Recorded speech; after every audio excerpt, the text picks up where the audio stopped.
안녕하세요, 여러분. 전 조선일보 뉴지엄 가이드 노윤미 선생님이라고 합니다. 조선일보 뉴지엄은 서울시 동작구 흑석동에 위치해 있으며 기자, 앵커 등 미래의 언론인을 꿈꾸는 학생들이 뉴스와 신문 제작 과정을 체험해 볼 수 있는 미디어 체험관입니다. 하지만 오늘은 조선일보 뉴지엄이 아닌 집에서 줌을 통해 기자 체험을 해볼 수 있도록 제가 도와드릴 건데요. 그러면 여러분들이 지금 가지고 있는 키트에 뭐가 들어있는지 한번 확인해 보겠습니다. 가장 먼저 나는 기자다 교재입니다. 이 교재로는 신문과 신문기자 체험을 할 때 활용을 할 거고요. 그 다음에는 방송 대본입니다. 뉴스와 방송 기자에 대한 수업을 할 때 활용을 할 거예요. 그리고 마지막으로는 프레스 카드입니다. 여러분들이 직접 기자가 되었다고 생각하고 사진과 이름을 채워보세요. 자, 그러면 오늘 어떤 수업을 진행을 하게 될지 간단하게 일정을 소개해 드릴게요. 그럼 본격적으로 신문 제작 과정부터 시작하겠습니다. 여러분 모두 나는 기자다 교재의 4페이지를 펴주세요. 앞에 보이는 이미지처럼 신문은 총 7개의 과정을 거쳐서 만들어집니다. 그럼 하나씩 차례대로 살펴볼까요? 첫 번째로 현장 취재입니다. 우리가 사는 이 세상에는 다양한 사건 혹은 사고가 발생합니다. 그러면 기자들이 사건 현장으로 취재를 하러 가죠. 무슨 일이 있었는지 주변 사람들을 통해 정보를 모으고 독자들에게 보여주기 위한 현장 사진도 촬영합니다. 두 번째는 기사 작성입니다. 편집 회의가 끝나면 기자들이 기사를 작성하는데 마감 시간을 반드시 지켜야 작성한 기사가 다음날 신문에 실릴 수 있습니다. 세 번째는 편집 회의입니다. 취재한 내용을 가지고 편집국장님과 각 부서의 부장님들이 편집 회의를 합니다. 어떤 기사를 신문에 실을 것인지 결정하고 어떤 기사를 어디에 배치시킬 등을 정하는 거예요. 네 번째는 편집입니다. 편집 기자들은 회의 내용을 바탕으로 기사와 사진을 지면에 알맞게 배치하죠. 다섯 번째는 교열입니다. 교열이라는 단어는 잘못된 것을 바로잡아 고친다라는 뜻인데요. 교열 기자들은 신문이 인쇄되기 전에 1면부터 마지막 면까지 모든 기사를 읽으면서 틀린 맞춤법은 없는지, 띄어쓰기는 잘 되어 있는지 확인하고 수정합니다. 여섯 번째는 인쇄입니다. 기사 배치와 편집 작업이 끝난 지면들은 디지털 자료의 형태로 인쇄 공장에 보내집니다. 여기서 신문을 인쇄하는 기계를 윤전기라고 부르는데요. 윤전기는 건물 3, 4층 정도 되는 아주 커다란 규모의 기계입니다. 일곱 번째 발송입니다. 인쇄가 끝난 신문은 자동으로 포장이 되어 각 지역의 신문지국으로 보내집니다. 그러면 최종적으로 이 신문이 여러분의 집까지 배달이 되는 거예요. 종이신문이 이렇게 많은 과정을 거쳐서 만들어진다는 사실 앞으로 꼭 기억해 주세요. 지금까지 신문을 만드는 과정에 대해서 배워봤고 다음으로는 신문을 만드는 사람, 즉 신문기자에 대해서 배워보도록 하겠습니다. 여러분, 나는 기자다 교재 모두 5페이지를 봐주세요. 화면에 보이는 기자의 정의를 먼저 읽어보겠습니다. 기자는 우리가 사는 세상에서 벌어지는 다양한 사건, 사고와 현상에 대한 사실을 확인하고 기사를 통해 정확한 정보와 진실을 기록하는 사람입니다. 여기서 가장 중요한 단어는 바로 사실인데요. 만약에 기자가 사실 확인도 제대로 하지 않고 독자들의 관심만을 받기 위해 마치 소설가처럼 일어나지 않은 일을 기사로 쓴다면 어떻게 될까요? 그 기자는 언론의 수준을 떨어뜨리고 독자들의 신뢰를 잃을 뿐만 아니라 제대로 된 기자의 역할을 할 수 없게 됩니다. 그렇기 때문에 기사는 허구가 아닌 실제로 일어난 일만을 전달을 해야 한다는 사실 꼭 기억해 주세요. 그 다음은 신문기자의 종류입니다.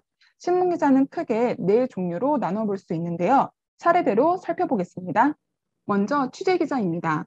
사건, 사고 현장에 나가 정보를 모으고 그 내용을 바탕으로 기사를 작성을 하는 기자입니다. 우리가 뉴스를 보면은 국회 의사당 같은 곳에서 수첩을 들고 무언가를 받아 적는 사람들의 모습을 볼 때가 있는데요. 그분들이 바로 취재 기자입니다. 두 번째는 사진 기자입니다. 사진 기자는 사진을 찍어야 하니 항상 카메라를 들고 다니시겠죠. 현장의 모습을 생동감 있게 그리고 사실적으로 전달하기 위해서는 사진 또는 영상이 필수입니다. 잘 찍은 사진 한 장이 10마디의 설명보다 더 많은 의미를 전달을 할 수 있기 때문에 사진 기자 역할도 굉장히 중요합니다. 세 번째는 편집 기자입니다. 취재 기자가 작성한 기사와 사진 기자가 촬영한 사진을 지면에 맞게 배치합니다. 또한 멋진 제목도 달아 독자들의 시선이 기사에 집중될 수 있도록 해주죠. 마지막은 교열 기자입니다. 교열 기자는 기사에서 틀린 글자와 잘못된 문장을 바로잡습니다. 신문 기사는 정보를 전달하는 글입니다. 그런 글에서 문장의 주어와 서술어 호응이 맞지 않다거나 맞춤법과 띄어쓰기가 틀리면 안 되겠죠? 기사가 지면에 실리기 전에 최종적으로 확인하는 일을 맡고 있습니다. 자, 이렇게 해서 신문 제작 과정부터 신문 기자까지 배워봤는데요. 배운 내용을 떠올리면서 교재에 나와 있는 각각의 기자와 설명을 알맞게 이어보세요.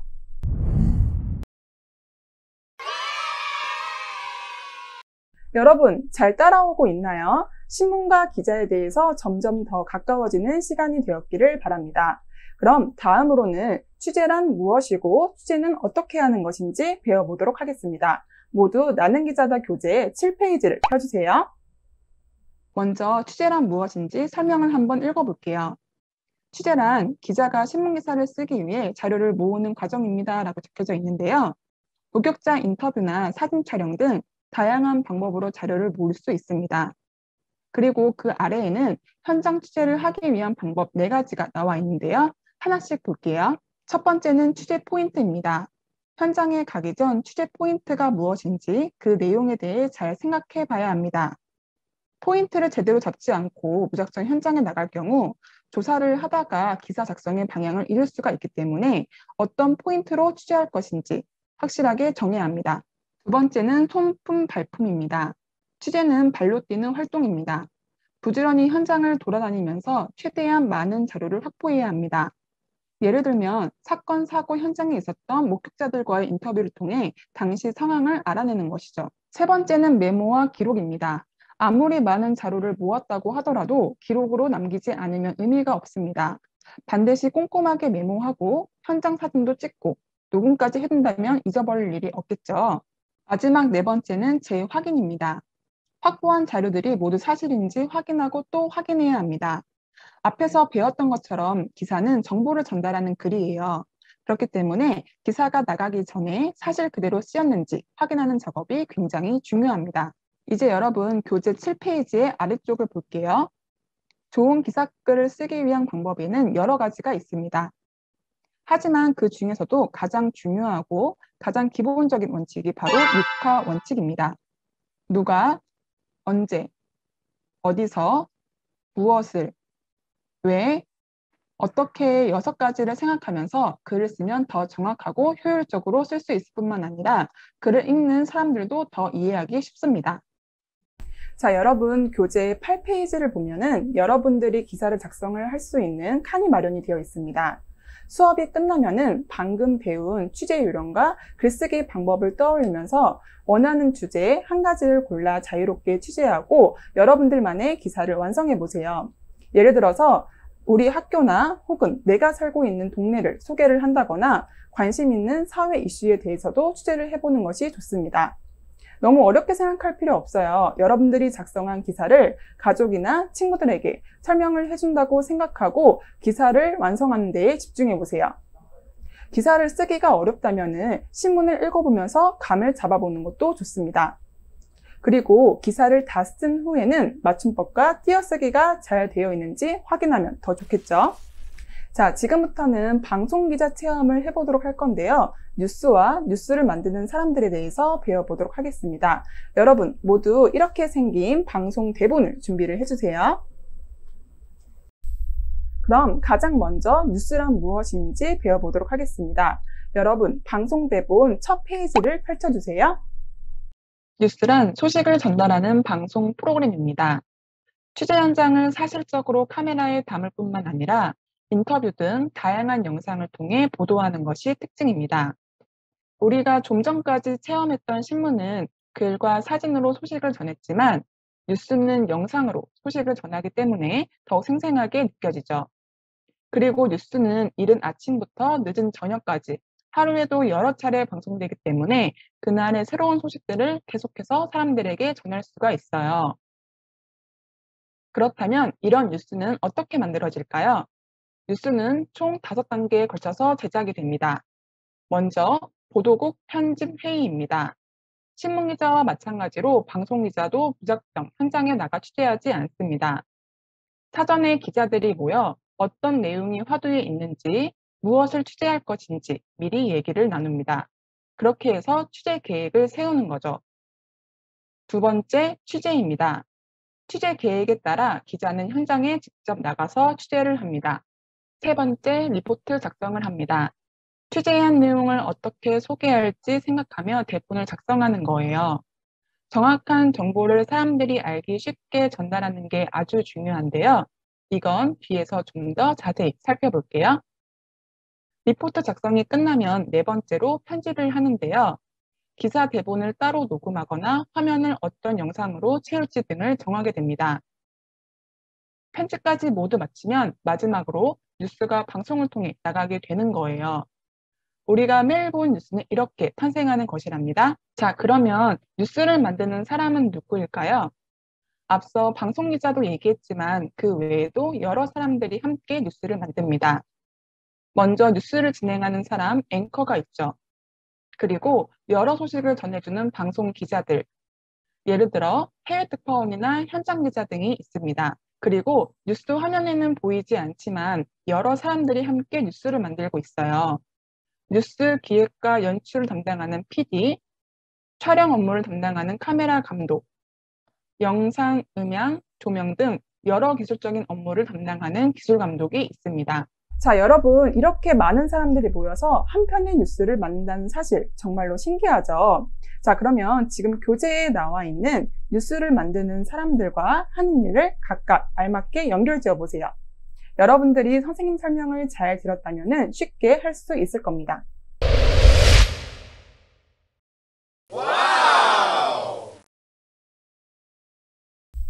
자, 그럼 그 다음으로는 방송기자가 취재하고 쓰는 리포트에 관해 더 알아보도록 하겠습니다. 모두 교재 한 페이지를 넘겨주세요. 리포트를 잘 쓰기 위한 방법이 5가지가 나와 있네요.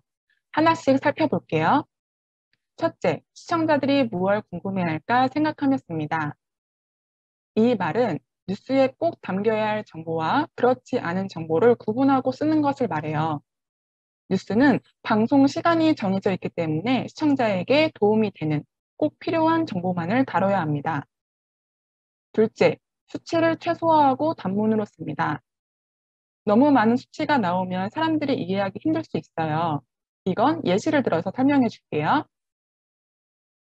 예를 들어 2030년 태양광 자동차 시장 규모는 4조 876억 3,339만 2,860달러로 전망된다라는 문장이 나와 있는데요. 수치가 너무 많이 나와서 오히려 알아듣기 힘들 수 있어요. 이럴 때에는 달러 수치를 최소화하여 약 4조 876억 달러의 규모로 바꾸는 게 훨씬 전달력이 좋습니다. 긴 문장도 마찬가지예요. 뉴스 리포트는 쉽게 이해할 수 있도록 짧게 써야 합니다. 셋째, 존칭어를 사용합니다. 리포트를 쓸 때에는 반말이나 줄임말은 사용하지 않습니다.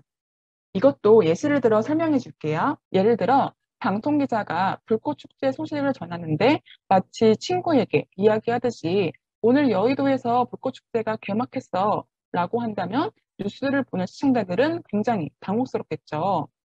오늘 여의도에서 불꽃축제가 개막했습니다와 같이 존칭어를 사용해야 합니다. 넷째, 현장 목소리를 살립니다. 취재 현장에서 인터뷰를 한 경우에는 현장의 생생한 목소리를 살릴 수 있도록 리포트를 써야 합니다. 마지막 5째, 소리를 내서 읽어보며 연습합니다. 리포트는 곧 실제 뉴스에 들어갈 내용이기 때문에 미리 연습을 해두는 거예요. 자, 이렇게 해서 리포트를 어떻게 쓰는지까지 배워봤는데요. 여러분들이 잘 이해했는지 점검해보고 싶다면 교재 아래쪽에 나와 있는 준비된 예시문 3개를 알맞게 고쳐주세요. 자, 그럼 본격적으로 여러분들이 뉴스 대본을 읽어볼 차례입니다. 교재의 한 페이지를 넘기면은 뉴스 대본을 읽는 방법이 나와 있고요. 한 페이지를 더 넘기면은 본격적으로 대본이 나옵니다. 여러분들이 혼자 읽어도 상관은 없지만 가족이나 친구들과 역할을 분담해서 같이 뉴스 대본을 읽어보는 게 더욱더 실감날 거예요. 그리고 뉴스를 실제로 진행을 할 때에는 본인이 앵커와 방송 기자가 되었다는 생각으로 읽어주면 더 좋겠죠? 자, 이렇게 해서 오늘 준비된 수업이 모두 끝났습니다. 여러분들 어땠나요? 즐거웠나요? 저도 여러분들과 함께 수업을 같이 하게 되어서 무척 즐거웠습니다. 앞서 수업했듯이 기자가 되기 위해서는 많은 기사를 읽어보고 따라 써보는 연습이 필요해요. 그래서 어린이 조선일보에서는 여러분들이 쉽고 재미있게 다양한 글들을 접해볼 수 있도록 매일매일 신문을 보내드리고 있습니다. 아래의 전화번호로 구독 문의하시면 더욱더 자세한 설명을 들으실 수가 있습니다. 끝까지 수업 듣느라 모두 고생 많았고요. 그럼 전 이만 여기서 인사드리겠습니다. 감사합니다.